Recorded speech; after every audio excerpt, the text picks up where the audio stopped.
For 24 years, she silenced attorneys and destroyed lives, until one man flipped the script and had her arrested in her own courtroom.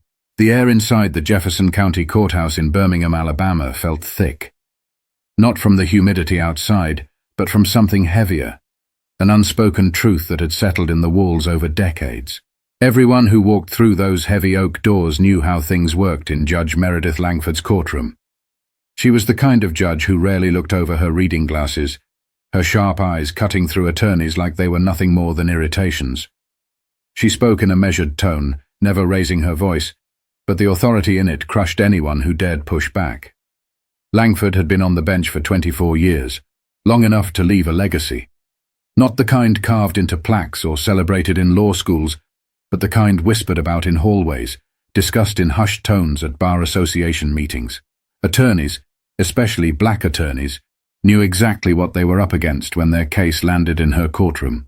The rulings always seemed to lean one way. The objections she sustained or overruled followed a pattern no one could prove but everyone understood. And today, that pattern was about to be tested. Darnell Hayes stepped into the courtroom, his polished shoes clicking against the marble floor. He had been here before, but today was different. He wasn't just another defense attorney standing before Judge Langford. He wasn't just another name on the docket. Today he had something she didn't see coming. Darnell was 48 years old, a man who had built his career on taking the cases no one wanted. His reputation stretched far beyond Alabama, and his ability to tear apart a prosecution's case made him a target for people like Langford. But that never stopped him. What did stop him, just for a second, was the look in her eyes when he walked toward the defense table. She already hated him. Not because of the case, not because of anything he had said, but because he was him. Darnell felt the weight of the moment settle on his shoulders. This wasn't just about his client, Tyrone Wilkes, a man falsely accused of armed robbery. This wasn't just about proving innocence. This was about something much bigger, and he wasn't leaving this courtroom without making that clear. "Mr. Hayes," Judge Langford said, barely acknowledging him as she scanned the paperwork in front of her. "You're already on thin ice in my courtroom.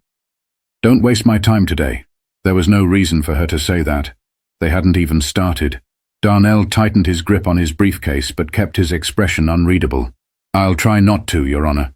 Judge Langford smirked. "Good. Because I have a full docket, and I don't need theatrics." She turned to the prosecution, an eager young assistant district attorney named Philip Calloway, fresh out of law school trying too hard to impress the wrong people. "The state is ready, Your Honor," Calloway said, casting a smug glance in Darnell's direction. Of course, they were ready. They were always ready when the case was stacked against a black man. Darnell's client sat beside him, hands folded, shoulders hunched forward, the kind of posture that belonged to someone who had been in the system too long.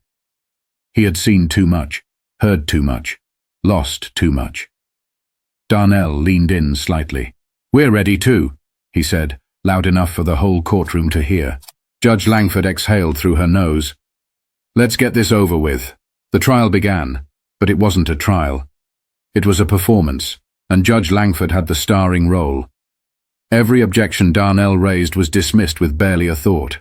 Every time Calloway stumbled over a legal argument, she guided him like a teacher correcting a favorite student. The jury noticed. The gallery noticed. But no one was brave enough to say anything, except Darnell. He studied her, the way her lips curled when he spoke, the way she barely concealed her contempt. It wasn't just bias. It was something worse. Something he had spent years preparing for. But the courtroom didn't know that yet.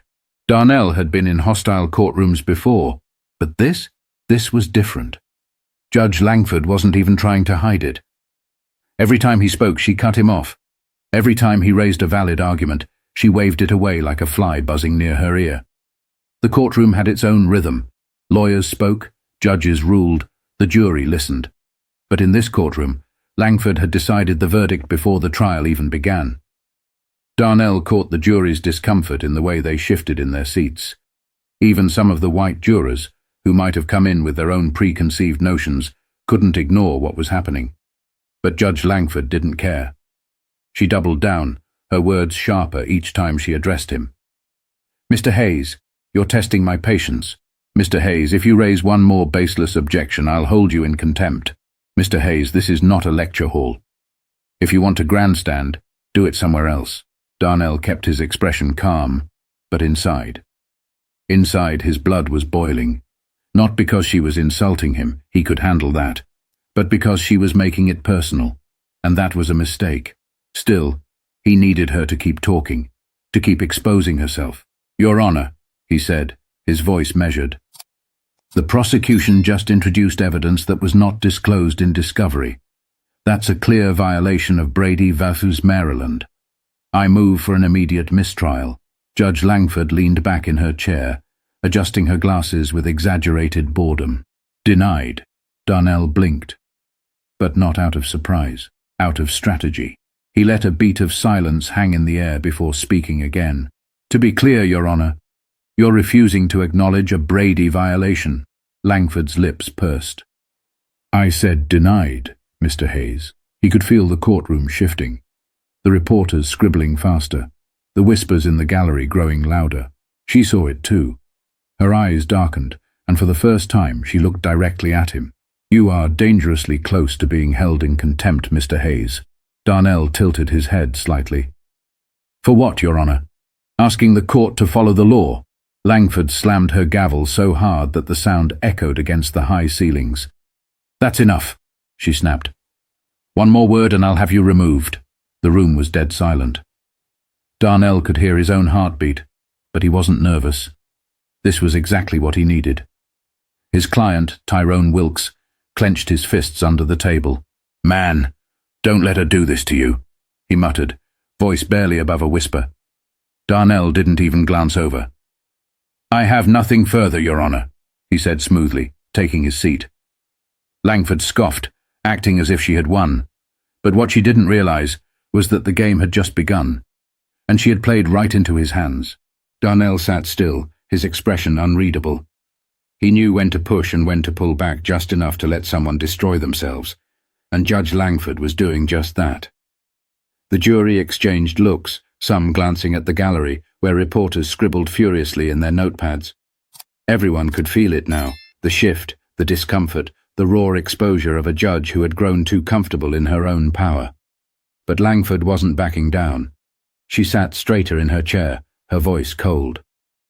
Mr. Calloway, continue with your questioning. Philip Calloway cleared his throat, clearly rattled. He was young, but he wasn't stupid. He saw what was happening too. Yes, Your Honor. He turned to the witness stand, where a shaky-eyed store clerk sat.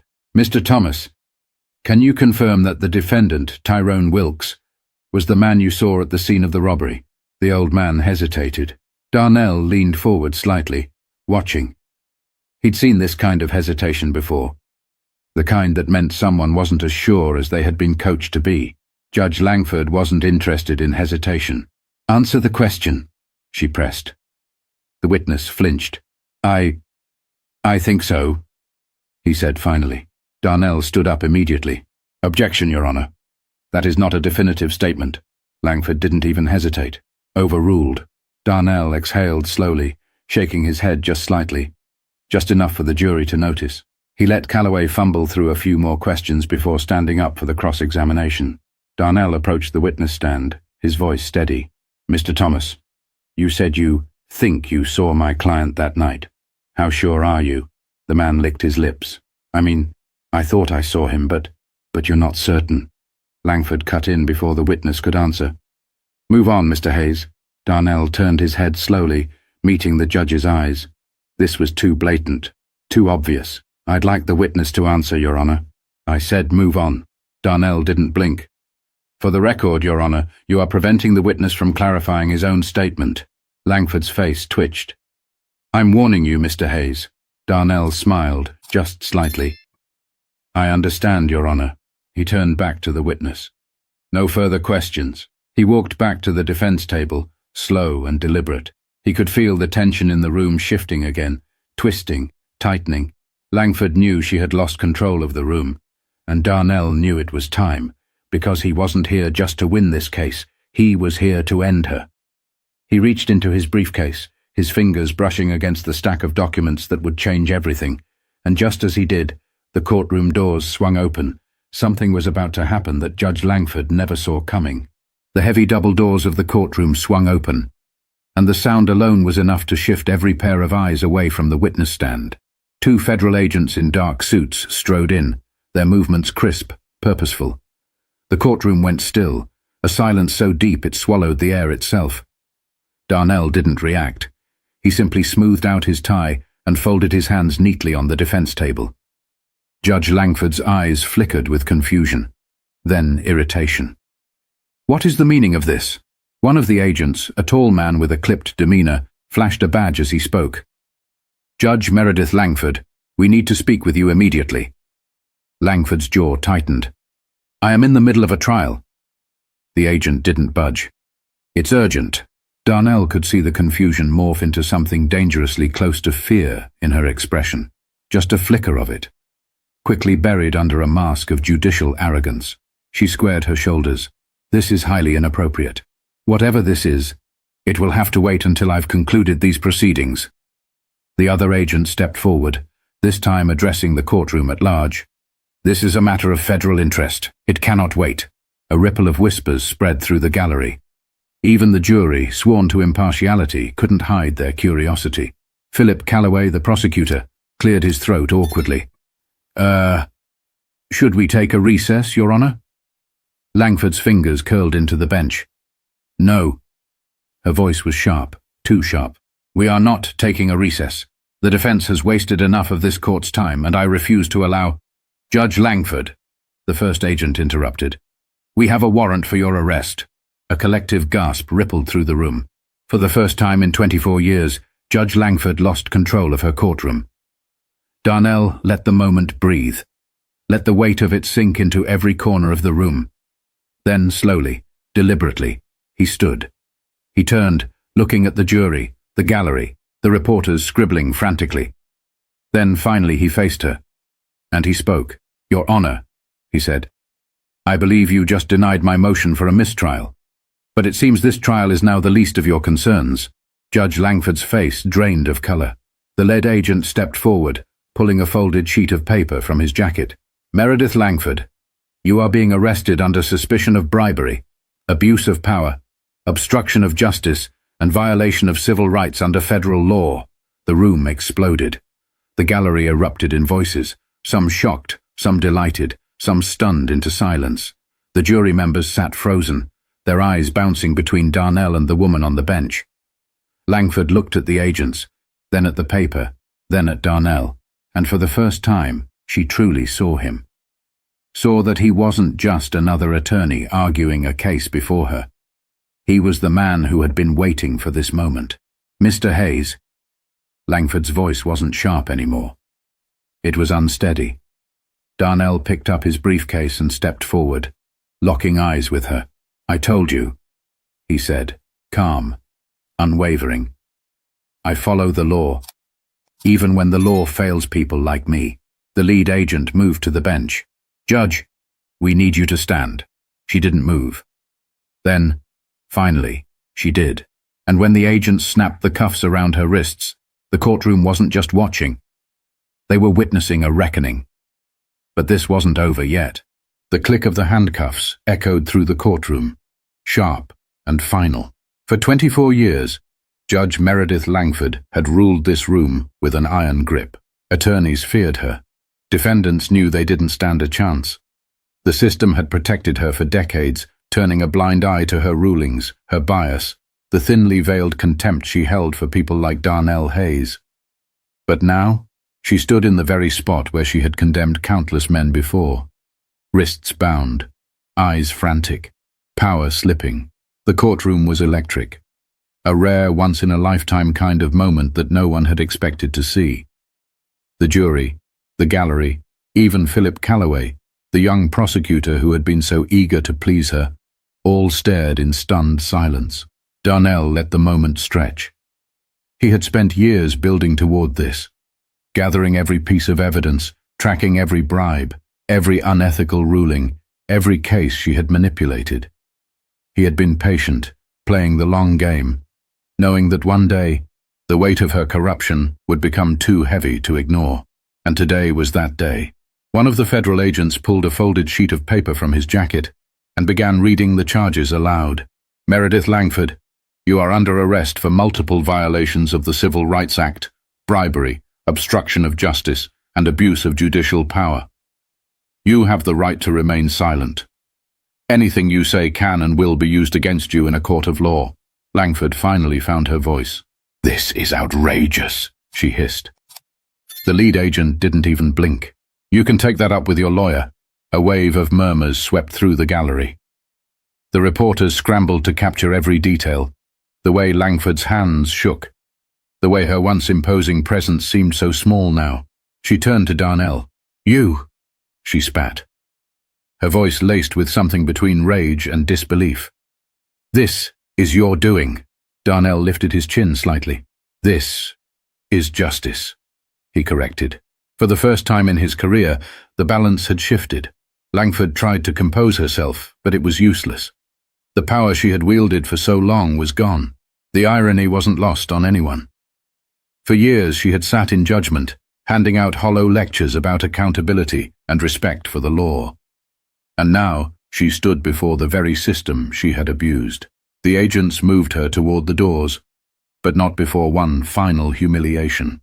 A court officer. Someone who had worked under her for years, who had once bowed to her authority without question, held the door open for her like she was just another defendant. Langford hesitated, then stepped through. The doors slammed shut behind her. And just like that, she was gone.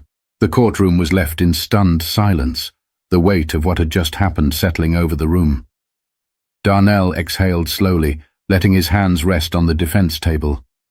His client, Tyrone Wilkes, turned to him, his expression a mix of shock and awe. Man, Tyrone muttered, shaking his head. I thought people like her never paid for what they did. Darnell glanced at the empty judge's bench. They do, he said. Eventually. But the real lesson? That was still to come. The courtroom had never felt this alive. The gallery, still in shock, erupted into hushed conversations. Some whispered in disbelief, others in barely contained satisfaction. The jury looked around at each other, as if silently confirming that they had all just witnessed the same thing. Darnell remained still. He had fought battles in court before, but this was different. He had played the long game, knowing that Langford's corruption was too deep, too bold, too reckless to remain hidden forever. And now, after years of patience, of gathering evidence, of waiting for her to make one final mistake, justice had finally arrived. And yet, Tyrone Wilkes was still in handcuffs. Judge Langford was gone. But the trial she had stacked against him was still unfinished. Darnell turned, leveling his gaze at Philip Calloway, the young prosecutor who had once looked so confident, so sure of himself under Langford's protection. Not anymore. Now, Calloway was pale, his hands gripping the edges of his notes like a drowning man clinging to a life raft. He had just lost his safety net. Darnell cleared his throat. Your Honor, he said, directing his words toward the replacement judge, who had just been rushed in from another courtroom to take over the proceedings. Given the recent developments, I move for an immediate dismissal of all charges against my client. The new judge, an older black man with graying hair and a reputation for fairness, folded his hands together. On what grounds, Mr. Hayes? Darnell turned to the jury. On the grounds that this entire trial was poisoned from the start. Judge Langford's arrest proves what we've known all along. She was never impartial, and neither were her rulings. This case was manipulated, evidence was ignored, and my client was never given a fair trial. He let the words sink in. Then he turned back to the judge. And now that the woman who orchestrated this injustice is in handcuffs, the only thing left to do is undo the damage she caused. The new judge leaned back slightly, studying Darnell with the kind of measured patience that only experience could provide. Then, slowly, he nodded. I agree. A heavy pause fell over the room. Then, the charges against Tyrone Wilkes are dismissed. Bailiff, remove his restraints. For a second, no one moved. Then Tyrone let out a breath, one he had been holding for years. The courtroom officer unlocked the handcuffs, and for the first time in a long time, Tyrone's hands were his own again. The moment was so thick with emotion that even Calloway didn't object. He just sat there, staring at the desk, looking like a man who had lost something much bigger than a trial. Tyrone rubbed his wrists, then turned to Darnell, his voice low. "I don't even know what to say." Darnell clapped a hand on his shoulder. "You don't have to say anything, because today, the justice system had actually worked. Not because it was built that way, but because someone had fought to make it happen."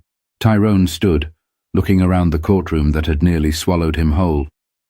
Then, without another word, he walked out. Darnell followed, the weight of what had just happened pressing against his chest. Because this wasn't just about Tyrone. This was about every case Langford had ever ruled on. Every innocent man she had sent away. Every bribe she had taken. Every biased judgment she had passed. This was just the beginning. Darnell had won today. But tomorrow, he had work to do, because there were more Langfords out there. And he wasn't done yet. If you believe in real justice, in holding power accountable, don't just watch. Make your voice heard. Like, comment and subscribe.